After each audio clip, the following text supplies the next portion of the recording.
Hey everybody, it's the coach, and this is Madden 19 on EA Sports. On tap, we've got what should be a fairly intriguing matchup between the San Francisco 49ers and the Pittsburgh Steelers. I'll be back with you again with scores around the league at halftime. But kickoff right around the corner. And standing by to call the action, here are Brandon Godden and Charles Davis. Right at the convergence of the Three Rivers on Art Rooney Drive, we welcome you to Heinz Field in Pittsburgh, Pennsylvania. Nothing like the fanfare of introductions to an NFL game, and that was in evidence a moment ago. Fireworks, pyrotechnics, you name it. This crowd is ready as their guys get set to match up between the San Francisco 49ers and the Pittsburgh Steelers. With Charles Davis, I'm Brandon Gaudin. Charles, we look at this Steeler ball club entering play.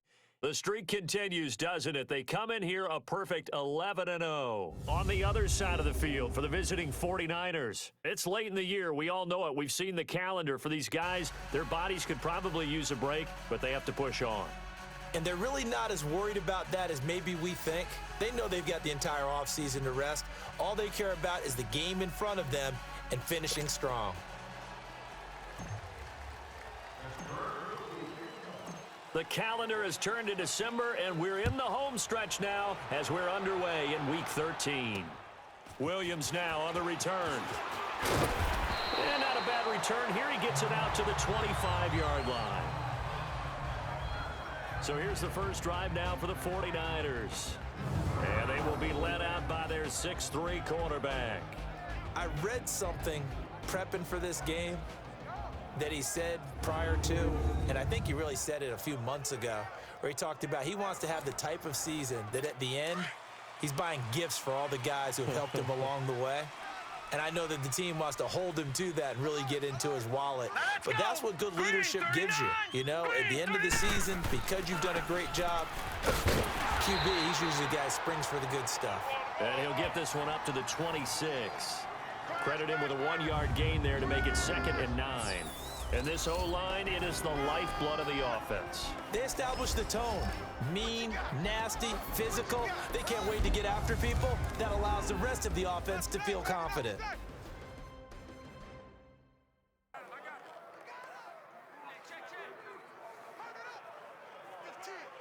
The last play got just a yard. Here's 2nd and 9 from the 26.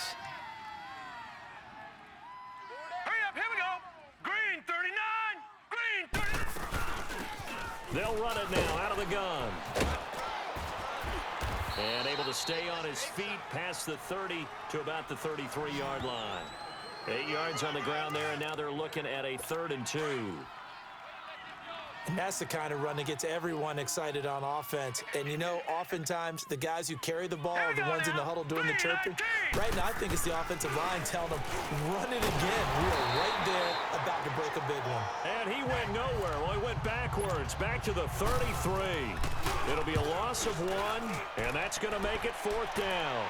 They've got good playmakers on the offensive side of the ball. I don't know what happened last week to really hurt their performance and then hold down their production, but I would dare say that this week in practice, there's a lot of talk about how they're going to increase their proficiency. And that was a good start getting the playmakers involved. You mentioned that to me pregame.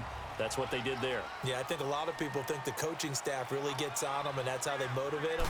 Most of these guys are self-motivated. They have a lot of pride in their performance. And he'll take this up near the 35, maybe the 34. In a word, I would say productive, finding the end zone 3 different times. Is it possible that you're really underselling it? 3 touchdowns, just going to call him productive? Right. What do you want? This guy had a nose for the end zone. He was good. Had a snoot full, didn't he? How about that? Big-time game. Come on, let's go! Red 38! Now a first carry for their fullback. And he'll be brought down right around the 37. 3 yards there, good enough to keep the drive moving. Well, after that pickup of a first down, I think some of the defensive guys are going to be looking over their coordinator and saying that was not in the scouting report. That went against every tendency most teams have. You don't usually hand the ball to your big guy in that situation. Sometimes you catch him by surprise. They'll set up to throw. Looking left side, he's got it, complete. That one good for 14 yards and a Steeler first. In today's football, where receivers break tackles, make people miss, get upfield for the extra yardage, when you see a play like that where it's caught and he's dropped on the spot, that's a big-time play by the defense. And they'll go with a ground attack here. Oh, a nifty juke there. Not much fun for a guy trying to tackle him. And they'll get him down as he's inside the 40. Back-to-back nice plays, 12 yards that time and a first down. We should mention, to go along with a great game he had last week, he was rightfully named AFC Offensive Player of the Week. And he shares that with his offensive line, the tight end, his fullback. He's looking for more and more of that in this game. Running game working, they'll stick with it on first down. And brought down, but not before they're inside the 25. Back-to-back nice gains, that one for 14 yards and another first. So back-to-back big runs, picking apart this defense on the opening drive. I thought this was a passing league. I thought this was the era we were in where the ball was always in the air, right? They didn't get the memo. They didn't get the memo, and I know this to be true. Offensive linemen still, to this day, they want to run the football. They want to fire out and hit people across the line of scrimmage, and they're clearing space. It's really simple to say that they know their identity, that they are a passing team. But one of the reasons that they're so successful, they know how to mix in the run and make sure that they keep the defense off balance and not able to just simply say, let's go get the quarterback and disrupt things. And he'll get it here to the 10-yard line. 9 yards on the play there, and it sets him up first and goal. And there we see an early burst that makes him one of the leading rushers in the league. Well, I want you to know, I listened to you yesterday when we were watching film. You said write down the word vision for him. It was on display there, wasn't it? It certainly was, because he allows the blocks to set up in front of him. And if that continues, it could be a long afternoon for those guys trying to play some defense. Back with Charles Davis, Brandon Gaudin. It's Steeler football to begin quarter number 2, and they've got it here with a first down.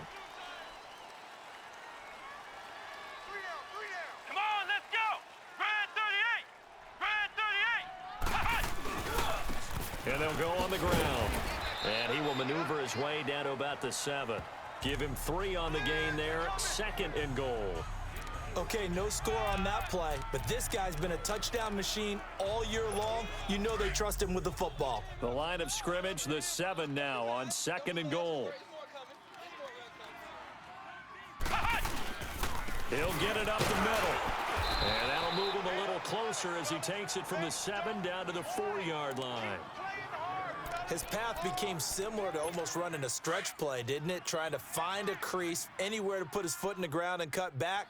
It just never materialized. Let's go! Brad 38! Brad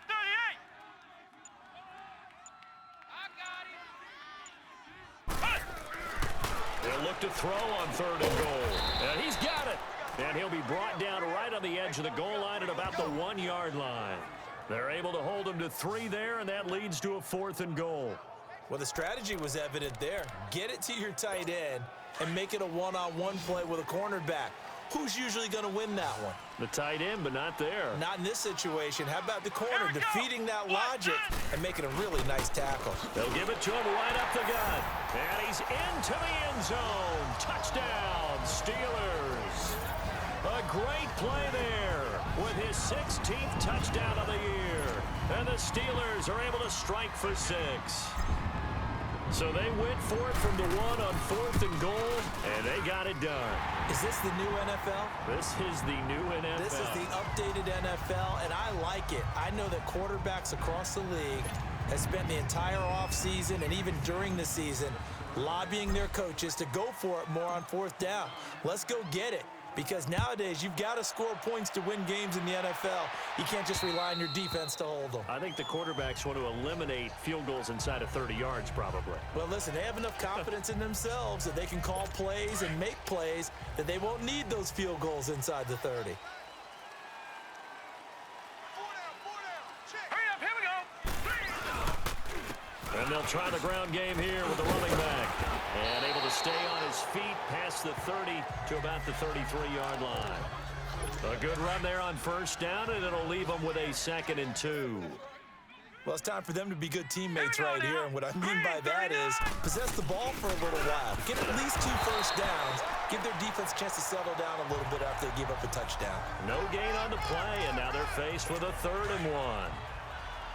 And I think that's going to go down as no gain, but that doesn't seem fair for the effort that was presented on that play. That should go down as a loss. I know, I'm a defensive guy, but you got to like the play that was made. He made a lot of those plays last week. He was AFC Defensive Player of the Week, picking up where he left off. The loss of a yard, and it brings up 4th. Partner, we're into the second quarter, and I guess you can kind of look at it both ways. The offense, they've got to figure out what they're going to do because they haven't scored any points. But if you're the defense, you're feeling great about what you got going on. The only concern you have, if you get to the half, what adjustments will the offense make to try to defeat you?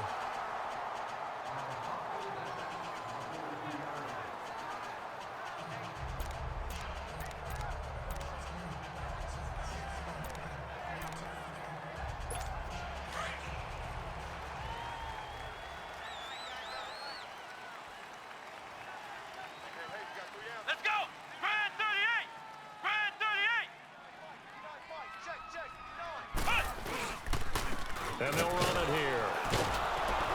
And this one's going to go the wrong way. Losing yardage back at the 42. It's a loss of a yard there, and now 2nd down. I like the strategy. Extra tight ends, extra beef. They want to run the football, but that means they probably want to run it inside. If you get strung out on the perimeter, you're in peril. Yeah, we saw the result, negative yardage. They don't need to run another play here before the 2-minute warning. Let's see if they do it anyway. Let's go! And they'll go ground game here with a tailback. And he is going to be stopped cold behind the line of scrimmage. He lost 4 there, and it's 3rd down.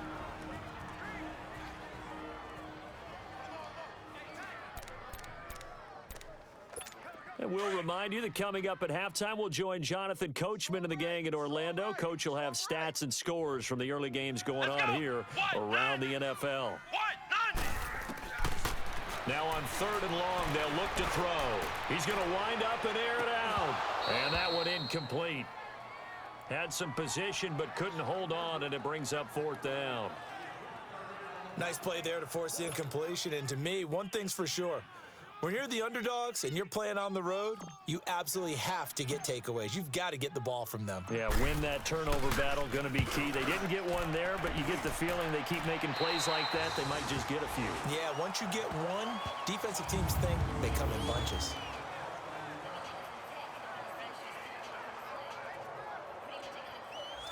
And San Francisco gets set to go here. Well, they're going to have to go at least 50, 60 yards here if they want to ensure that they don't have to punt the ball like they did last time. Yeah, so what you're saying is we're not playing to just get out of the shadow of your own goal line, right? You're playing to make sure the punter doesn't see the field again. So it's not picking up a couple of first downs. You want to pick up 5 or 6 first downs and make sure you move the ball into their territory. On first down, McCoy. Escaping now the pressure comes and he goes down just inside the 10, back at the 9. And they're picking up right where they left off with the shutout that they pitched last week. A huge part of that, this pass rush. They know how to get after people. Offensively, good luck finding some answers right now. To throw on 2nd down, McCoy. Throw left side, complete. That's long. And mark him down way up close to the 40 at the 39. Give him 30 yards there.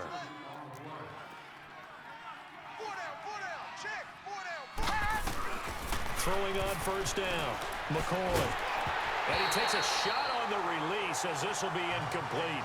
It's been my observation there's been a nice variety of play calling defensively. You and I often talk about an offense's ability to keep a defense off balance with what they're doing. I think the converse has been true in this game. I think you're right. They seem to have gone off tendency quite a bit, but only the second quarter, a lot of time to change things. All right, here we go. Boom, there. To throw again, McCoy. And this time he's got the hook up. It's complete. Now hold everything here. We're going to get a timeout by the offense, as they'll stop it with exactly a minute to go before halftime. Now they'll try to convert on 3rd and 6 after the 4-yard completion. Here's McCoy. And an incomplete pass. That'll stop the clock here with just under a minute to play in half number 1. I know coaches tell us all the time that having a powerful arm isn't the #1 thing they look for in a quarterback. But when you're trying to throw inside routes and you need to put some heat on it, it helps to have the big gun. In this case, just a little bit too much. And this one will be touchdown inside the 40-yard line. Pittsburgh's offense now heading back out onto the field. They're out in front. Last time they had to punt it away. We'll see if they can add to their lead now. They don't want to go out and punt it away again. This team now wants to get a cushion, put people away. They want to run their offense and have it end up in the end zone. They'll run it now out of the gun. And some nifty running there. Ultimately, it doesn't get him a whole lot, but it does take him to the 45. He'll get a nice chunk there on the first down run, and it's 2nd and 4. Now the Steelers use the first of their 3 timeouts, as the clock will stop with 34 seconds to go before halftime. Let's talk a little football 101 here, because one of the keys to advancing the ball downfield, success on first down.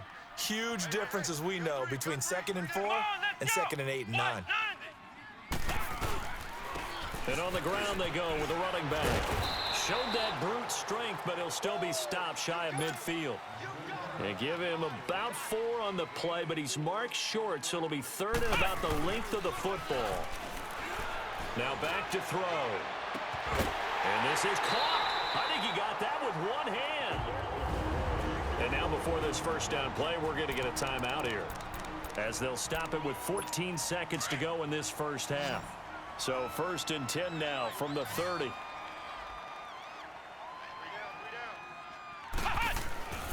Back to throw now on first down. Going right side here, and that's complete. And he's able to get it to the edge of the red zone at the 20-yard line. Now whistles and a timeout with 3 seconds left in the first half. So 3 seconds here remain in the half. On is the field goal unit to see about getting 3 points. Right hash, 37-yard attempt. So we reach halftime here in the Steel City with the Steelers on top. As we'll head down to Orlando, that's where we find our man Jonathan Coachman at our EA Sports Halftime Report. Coach. All right, Brandon, thanks very much. Things definitely getting interesting around the NFL as we begin the month of December. So let's get right to it. We'll kick things off in Tampa. Carolina paying a visit in an NFC South matchup. And it's the Panthers who are out in front. The Panthers locked in a tight one, but this is a game you feel they've got to have. Next, we head off to check out another game. And they trail in that ball game to the visiting Tennessee Titans. The Titans seem to be on their way to what would be a good victory. Finally, let's get right to the center of the U.S. map and check in on the Chiefs at home in Kansas City. And they trail the visiting Chicago Bears. The Bears trying to finish that one off and claim victory. Meanwhile, in our game, it's been a defensive struggle. Which offense can break through in the second half? To find out, let's hand it over to our broadcast team of Brandon Gaudin and Charles Davis. All right, Coach, thank you, and we welcome everyone back for quarter number 3.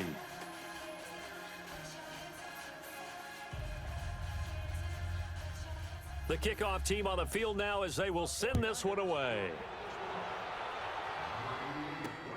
This will be fielded at the 8.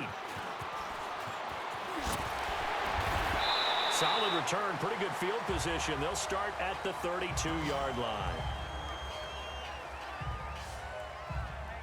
The Steeler offense now with a football first here to begin the third quarter. And they have to feel like they missed on an opportunity for points last time when they couldn't connect on that short field goal try.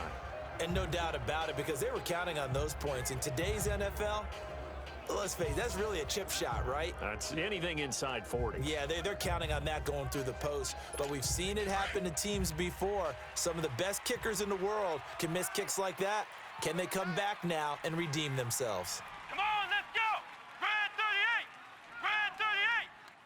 59, Mike is 59. And they'll go with the ground attack here. And now running right through it.